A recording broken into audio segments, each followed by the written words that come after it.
যোগেন্দ্রনাথ মণ্ডল মহাপ্রাণ যিনি ছিলেন, উনি এখানে গুরু রবিদাস মন্দিরে সংবিধান সভা যাওয়ার জন্য যখন জিতেছিলেন, এখানে দর্শন করার জন্য এসেছিলেন।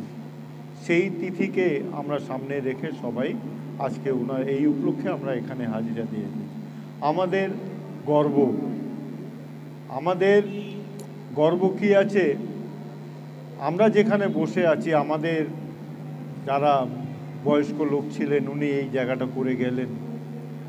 গুরু রবিদাসে গুরু রবিদাসজির সব থেকে পুরনো মন্দির, ফার্স্ট যে গুরু রবিদাস মন্দির এটাই আছে সারা ভারতে, বিশ্বে বলুন, এখানে এটাই সব থেকে প্রথমে গুরু রবিদাস মন্দির হয়েছিল।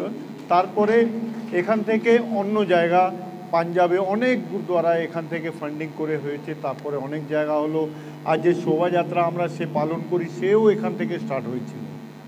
তাহলে আমরা আমাদের যে পূর্বজ ছিল ওদেরকে খুবই সম্মান দিয়ে দেখি কি উনি আমাদের জন্য একটা জায়গা করে দিয়ে গেছেন, আমরা এই জায়গাটাকে সামলিয়ে রেখেছি। আর আমরা যা আছি, আমরা এসসি চর্মকার বা যাই আছি, আমাদের ধার্মিক গুরু যদি বলতে যাই, একটা ক্রান্তিকারী গুরু যে হলেন তিনি হলেন সদ্গুরু রবিদাস মহারাজজি। 645 বছর আগেই উনি যে কথা বলে গেছেন সেটা আমাদের জন্য আজকে সত্য হচ্ছে। মেন উনি একটা এরকমে পরিকল্পনা করেছিলেন কি ऐसा चाहूँ राज में जहाँ मिले सबन को अन्न, ছোট বড়ে সব সম্বসে রবিদাস রহে প্রসন্ন। উনি এই কল্পনা নিয়ে চলেছিলেন, আর কি সবাই এখানে ভালো বেঁচে থাকো, ভালো খাওয়া চায়, সবাই জন্য পুরো ব্যবস্থা হোক।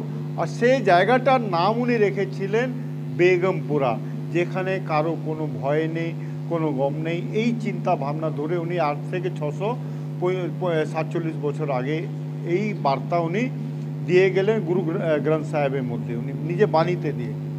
তাহলে উনি হলেন আমাদের ধার্মিক গুরু। তারপরে রাজনীতিক গুরু যদি আমরা চলি তো ডক্টর বাবা সাহেব আম্বেদকর জি আমাদের ধার্মিক গুরু। আজ মহাপ্রাণ যোগেন মণ্ডলকে অতই সম্মান দেব যত আমরা বাবা সাহেব আম্বেদকরকে দিচ্ছি। কেন, দুজনই সমান আছে। কিন্তু যোগেন্দ্রনাথ মণ্ডল তখন একটু পাকিস্তানে চলে গেলেন, ওখানে ল মিনিস্টার হয়েছিলেন। তারপরে উনি আবার এখানে এসে এই জন্য একটু সবাই ওনার প্রতি রাখছেন না, শ্রদ্ধা রাখছেন না, কিন্তু শ্রদ্ধা করা উচিত। কারণ উনিও রাস্তা দেখিয়ে গেছেন আমাদেরকে। এর জন্যে আমরা সবাইকে আর একবার স্বাগত জানাই। আর বেশিরভাগ আমরা যা আছি এখন বোধহয় আমরা 45 থেকে এবার সবাই